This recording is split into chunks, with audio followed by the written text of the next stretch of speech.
اس نے آنچل کو پھیلا کر کے دعا کر دی تو اللہ تیری دنیا بھی آباد کر دے گا، تیری آخرت بھی آباد کر دے گا۔ اور یاد رکھ لے اگر انہوں نے بد دعا کر دی تو کہیں کے نہیں رہو گے۔ لیکن میں ان نوجوانوں سے بھی گزارش کروں گا، یہ تو ماشاءاللہ عالم دین مفتی ہیں، مفتی شرع بھی ہیں، ان کی شادی ہو رہی ہے، لیکن میں عام بات کہنا چاہتا ہوں آج کل کے ہمارے نوجوان شادی ہونے کے بعد اپنے ماں باپ کی خدمت کو بھول جایا کرتے ہیں، اپنی ماں کی ان پریشانیوں کو نظر انداز کر دیا کرتے ہیں، ان باپ کی مزدوریوں کو ترک کر دیا کرتے، بالا طاق رکھ دیا کرتے ہیں کہ ہمارے ماں باپ نے کس طریقے سے ہمیں پالا ہے۔ اللہ تعالیٰ نے اگر تمہیں بیوی دی ہے اللہ کی جانب سے یہ نعمت ہے، لیکن یاد رکھیے گا ماں باپ بڑی نعمت ہے، اپنے ماں باپ کا خیال رکھو۔ اگر بیوی آنے کے بعد بھی تم اپنے ماں باپ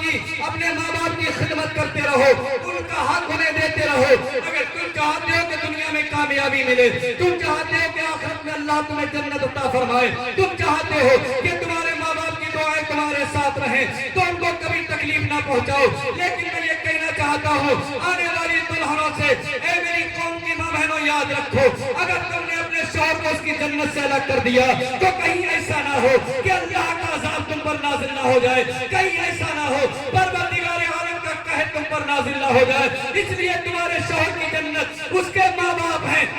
اس کو اس سے الگ نہ کرو، اس کے اپنے شوہر کو اس کے ماں باپ سے الگ نہ کرو، اس کو اس طریقے کی باتیں نہ سمجھاؤ کہ وہ اپنے ماں باپ سے الگ ہو جائے، ان کے حق کو پہچاننے سے انکار کر دے، ان کا حق دینے سے انکار کر دے۔ یاد رکھیے گا اگر تم نے ایسا کیا ہے تو تم نے خدا اور رسول کو ناراض کر دیا ہے، اگر تم نے اس طریقے سے کیا ہے تو اپنے شوہر کو اس کی جنت سے تم نے الگ کر دیا ہے، اس کو اس سے الگ نہ کرو۔ اس لیے کہ تم یہ پیغام ان تک پہنچاتے رہو کہ اپنے ماں باپ کا بھی خیال رکھو، ان کی ذمہ داری کو بھی سمجھو، ان کے اخلاق و کردار پر عمل کرتے رہو۔ دنیا میں بھی کامیابی ہے، آخرت میں بھی کامیابی ہے۔ اے میرے بھائیوں، نکاح کرنے کے بعد خاص طور سے اپنے ماں باپ کو مت بھولو، ان کی خدمت کرو۔ انشاءاللہ اللہ نے چاہا خدا تمہاری زندگی میں بہاریں پیدا کرے گا، اللہ تمہارے گھروں میں خوشحالیاں پیدا کرے گا۔ تمہارے ماں باپ اگر پریشان ہیں تو تمہاری دولت کا کیا فائدہ، تمہارے ماں باپ اگر پریشان ہیں تمہاری زندگی کا کیا فائدہ،